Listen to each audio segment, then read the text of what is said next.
The Leas is a mile-long cliff-top promenade featuring views across the Channel to the northwest of France. Along the 20-minute walk you will go past the Leas Cliff Fall, the Leas Lift, the Grand and the Zigzag Path.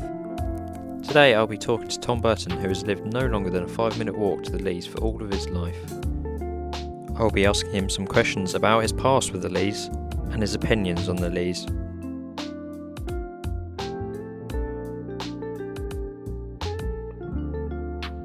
It's lovely to live by the Leas.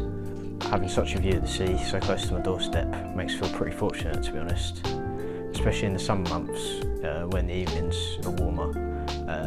It's even nice in the winter months getting out for a windy walk with my mates.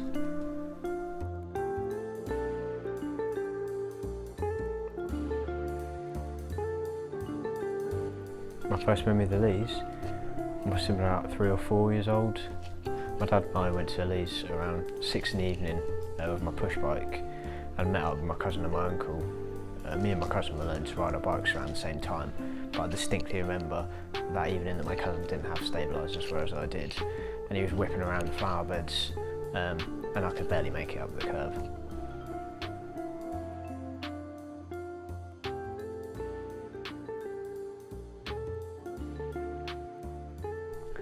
The Leas is and has been pretty constant for me.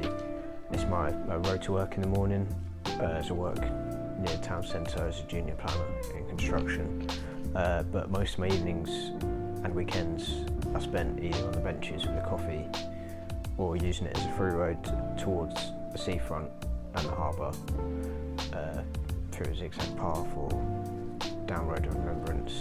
And it's also my route when I go and visit my grandma or my parents. In 1921, the Zigzag Path was starting to be built. Hundreds of local war veterans would have come home to some form of unemployment. The government tried to tackle the problems of unemployment using public work and projects. The steep walk down provides landscape features such as seats, plants, arches and the linked caves right at the bottom. At the top of the Zigzag Path, there sits the bandstand.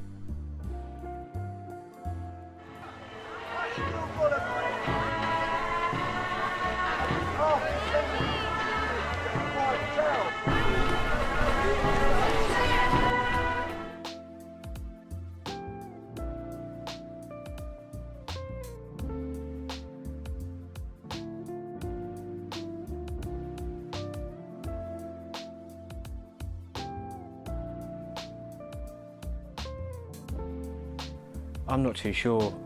In the last year or so, some building works started up by the Leas Lift, sort of along the bottom where the rotunda used to be. I'm not a fan of it really. It's a bit of an eyesore. It's not even completed yet. It pokes in your eye line when you're trying to look at the sea.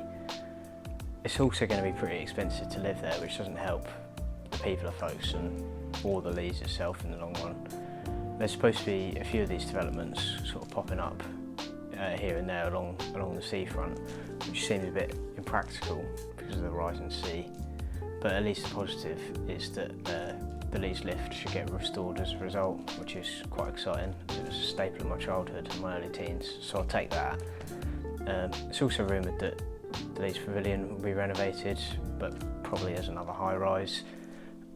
I hope in all of this, to be honest, that the local and independent businesses have opportunities to sort of open up in and around the Leas, and I kind of feel like the Leas is longing for a coffee shop right in the middle, so I'm not too sure how it's going to develop in the future.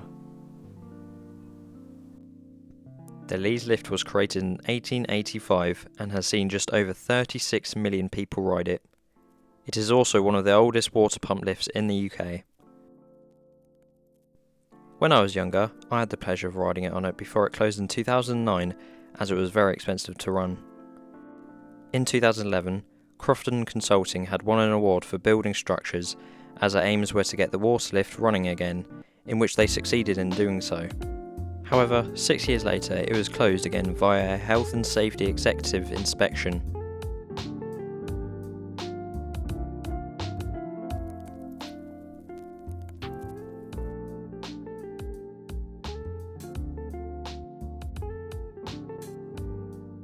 I reckon that's Leas Cliff Hall. It's got quite a long history. attracts quite a lot of people to it for gigs, sort of functions, plays, that sort of thing. It's always been busy. It's been quite a big part of my life as well. I used to go there either in my primary school or family to watch a pantomime sort of around Christmas. It was a bit cringy, but they're fond memories. I watched a few international bands there, a couple of local bands, been to a few raves. My first prom was in the Channel Suite as well. My secondary school awards was held there too. But yeah, so I reckon that's Leas Cliff Hall. The Leas Cliff Hall was built between 1925 and 1927 and saw many orchestras perform. In 1980 it was closed for refurbishment and it reopened in 1981. Since then, famous bands such as the Rolling Stones, Status Quo and the Kaiser Chiefs have all performed there in front of 1,000 to 1,500 people. The hall is sometimes used for apprenticeship fairs, which allows young people to get an insight to what working is really like. Pantomimes are also held there, such as Cinderella and Jack and the Beanstalk.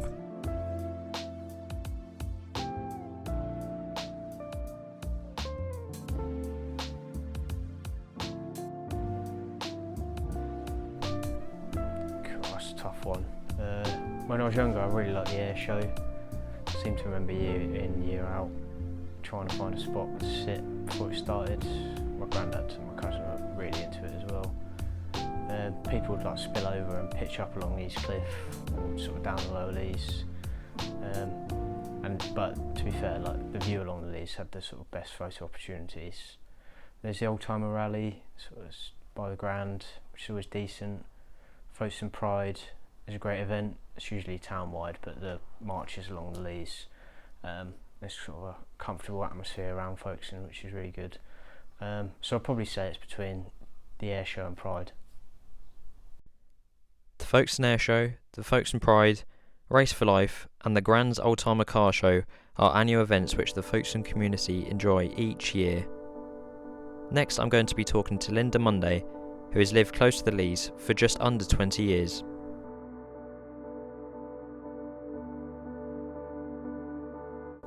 The Grand Hotel has closed down, it's gone into liquidation, and that happened as recent as about 2 weeks ago. The coronavirus has also affected restaurants along that area, the Leas. For instance, must have affected the Tavernetta.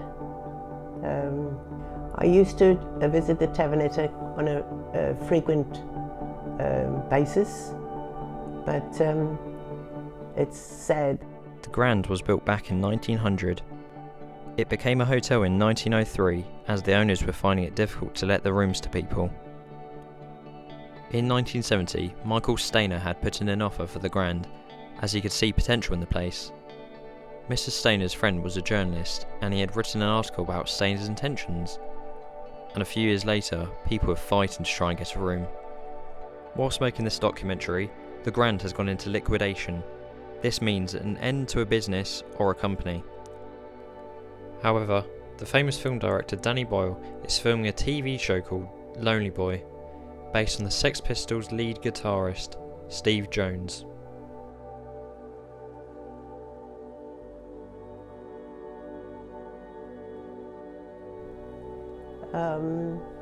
There are several events held during the year.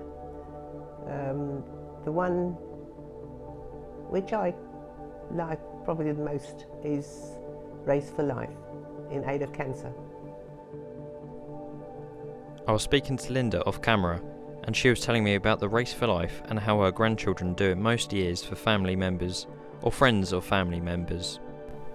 Next week I'll be talking about the history of the East Cliff